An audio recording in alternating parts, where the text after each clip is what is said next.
Welcome to Trump Breaking News Network, your daily source for up-to-date news on the political scene of Donald Trump, his presidency, American politics and conspiracies. Please subscribe to receive notice of our daily updates. Also share with your friends and your social media. We encourage you to like our videos and give your comments. This is TBNN. 5 things to watch for in Trump's State of the Union. President Trump will deliver his first State of the Union address on Tuesday, a week after a 3-day government shutdown was sparked by a bitter partisan fight over immigration. The drama over efforts to protect so-called dreamers is sure to grab some of the spotlight during the highly anticipated address, though Trump is also expected to use the stage to take an economic victory lap and pitch a bipartisan infrastructure plan to Congress. The State of the Union also comes against the backdrop of the intensifying Russia probe and other controversies surrounding Trump's White House, and it's anyone's guess whether the unconventional president will stick to the script or shoot from the hip. Here are 5 things to watch for during Trump's inaugural State of the Union address. Does Trump move the needle on the immigration debate? The fate of young immigrants who were brought to the country illegally as children is sure to be a hot topic on Tuesday night. Trump rescinded the Obama-era Deferred Action for Childhood Arrivals (DACA) program, which allowed dreamers to work and go to school here, and gave Congress until March 5 to come up with a permanent legal solution. But Congress has been at an impasse over how to resolve the issue, which led to the shutdown earlier this month. The White House unveiled a legislative framework last week that would offer 1.8 million people a pathway to citizenship in exchange for $25 billion for Trump's signature campaign promise of a wall along the U.S.-Mexico border. It would also eliminate the diversity visa lottery and limit family-based migration. The plan, however, has faced blowback from both parties, with Republicans balking at the prospect of providing amnesty and Democrats worried about the proposed dramatic changes to the U.S. immigration system. It's got to be bipartisan because the Republicans really don't have the votes to get it done in any other way, so it has to be bipartisan. But hopefully the Democrats will join us, or enough of them will join us, so we can really do something great, for DACA and for immigration generally, Trump said Monday. Trump could use his bully pulpit Tuesday night to ratchet up the pressure on both Democrats and Republicans to get on board with his proposal. And Democrats, likewise, will try to keep the heat on the White House and Congress to protect dreamers from being deported. Some Democrats are bringing dreamers as their guests to Trump's address, while at least one GOP lawmaker, centrist Representative Carlos Curbelo, Florida, is making the same gesture. Trump, meanwhile, is inviting parents of girls murdered by the gang MS-13, as well as an immigration and customs enforcement special agent in charge of investigations that have led to MS-13 arrests. Trump's decision attracted criticism from Democrats, with Representative Judy Chu, Democrat California, calling it manipulative, exploitative and bigoted. The Me Too movement.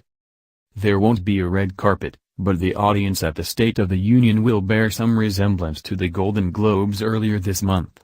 Female, and some male, lawmakers will be wearing black to show solidarity with victims of sexual misconduct, just as Hollywood actors did at the awards show 3 weeks ago. They had been planning on some sort of gesture after wearing white, the color associated with suffragettes, to Trump's first address to a joint session of Congress last year. Female members settled on wearing black after seeing the Golden Globes display. Many legislators are bringing guests associated with the Me Too movement highlighting sexual misconduct in the workplace. Representative Jackie Speier, Democrat California, for instance, is hosting Travis Moore, a former House aide who organized a letter of other former staffers calling for reform in Capitol Hill's sexual harassment policies. And Representative Catherine Clark, D-Mass, is bringing Annie Gonzalez, an airplane cleaner who was sexually harassed at her job.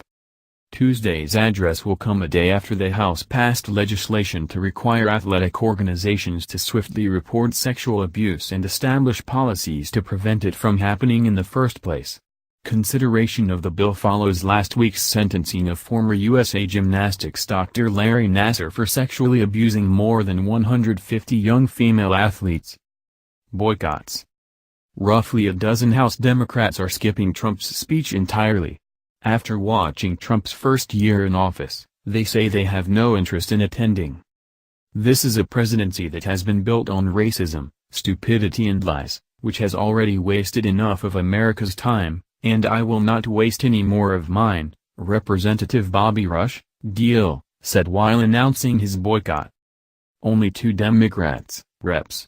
Maxine Waters, California, and Al Green, Texas, made a show of not attending Trump's address to Congress last year. But the number of Democratic boycotts this year has spiked, particularly after lawmakers expressed outrage over Trump's reported comments describing some nations as shithole countries earlier this month. The members skipping the speech plan to take part in other events. Representative Pramila Jayapal, Democrat Washington, for example, is speaking at a counter-event with liberal activists. Does Trump stay on script?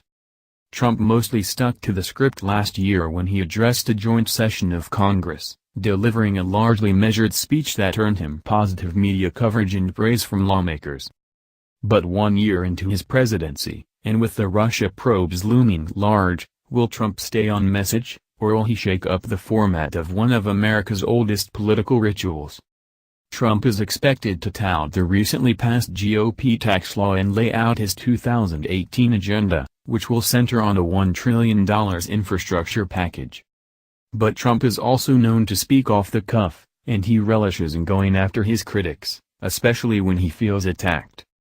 The president will have plenty of material to choose from on Tuesday, including a bombshell tell-all book that dropped this month and a recent New York Times report that the president tried to fire the special counsel investigating possible connections between his campaign and Russia. Trump's speech will also follow a vote by the House Intelligence Committee to release a memo that Republicans say exposes political bias in the FBI probe, a topic that Trump may find difficult to resist. What is the Democratic message? Representative Joe Kennedy III, D-Mass, will be in the spotlight Tuesday night when he delivers the official Democratic Party response to Trump's address. The rising Democratic star, 37, is expected to speak from Dimon Regional Vocational Technical High School in Fall River, Mass., rather than from Washington. For Kennedy, Robert F. Kennedy's grandson, it will be a big platform to introduce himself to the American public. Kennedy has served in Congress since 2013. Other Democrats seeking to boost their own profiles will also be offering rebuttals. Waters, whose name recognition has skyrocketed in the past year for her no-holds-barred criticism of Trump, is boycotting the president's speech. "What does he have to say that I would be interested in?" she said on MSNBC this month. But Waters will speak on BET after the address as part of special network programming, according to BuzzFeed. Senator Bernie Sanders, of Vermont, a potential 2020 presidential contender, also plans to deliver a response to Trump's State of the Union, as he did after the joint session address last year. This has been the Trump Breaking News Network. Please subscribe and share to stay up to date on the latest news about our president. Be informed.